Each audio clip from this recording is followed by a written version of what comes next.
Wow, what a year. So, where do I start? Well, how about we start at the start? I entered Miss Rose UK in 2019 and I fell in love with the system and the sisterhood. I felt heard, not just seen, and I loved the national costume round. I feel like I got to represent my country on a national stage rather than having to wait for an international one. So I entered the pageant again because I didn't win that year. So I entered the pageant again the following year, the next day, and boy, am I so glad I did.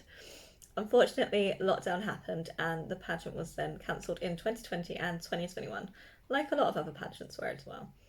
However, over that time, I made 59 appearances, and my favourite being walking up Snowdon at night, one of the wettest and windiest appearances I've ever made, and I managed to raise £500, in fact, over £500 for Mind UK. So, for the actual competition itself, I spent hours and hours making my national costume. It's a Union Jack dress and it was made from over 100 face masks to create the Union Jack. And then I had a pride flag which was sewn into the asymmetrical hem. There was blood, sweat, and tears, and then a lot more blood put into that dress, but I was so just happy to be able to wear it and represent my country. I designed my fashion wear myself and I felt like an absolute movie star. And my evening dress was red and elegant to represent the rose itself. So to win the director's crown, wow, it was such an honour. And my face when I won, well, I couldn't stop crying, which is very classic me. I think every pageant I've been to, I've cried at something. Now, 2022. The year ahead, I had planned so many events I was going to attend, but I hadn't planned to have a wedding.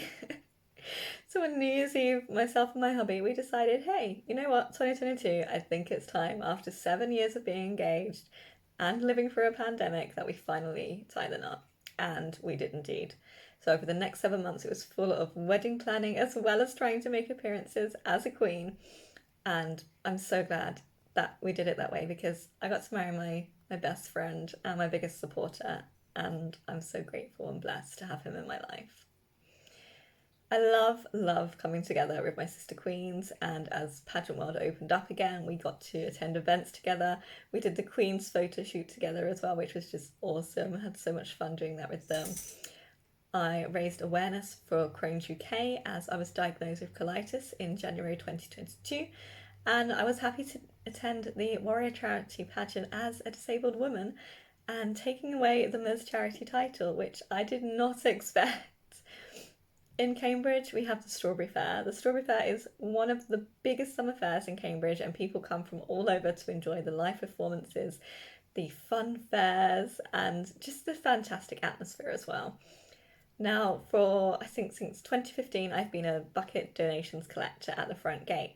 And in 2020 and 2021, the fair was cancelled. Even though it was an outside event, they cancelled it for safety reasons.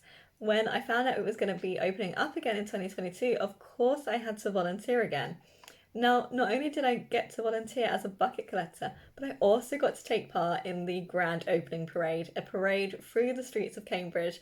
And I was so proud to be able to wear my sash and my crown and be a proud Rose UK queen.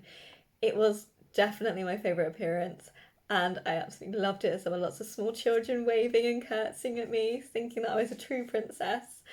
As well as taking part in that, I've also attended Sophia's makeup class, done a few of the Crown Coaches charity pageant coaching.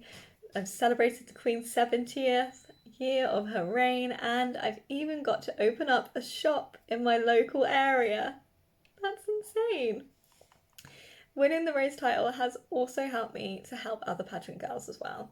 By winning the title, it's opened the door for the Pag Mag to grow and for me, myself, to reach my writing dreams. I've released 2 books. That's insane. I'm dyslexic. What? I never thought that would happen. I'm also about to release another 3 in the near future. This is crazy. I also started to sell handover gifts in the Pag Mag gift shop on eBay, as it's really important to me that Pag Mag is free for all forever. That's massive, and by opening the gift shop, it enables me to keep that free for all and to be able to support that goal. My social media has also grown with countless Rose inspired pictures, and lots of reels about pageant positivity, including opening the Pag Magazine Instagram page as well, which I'm so grateful for your support with that too.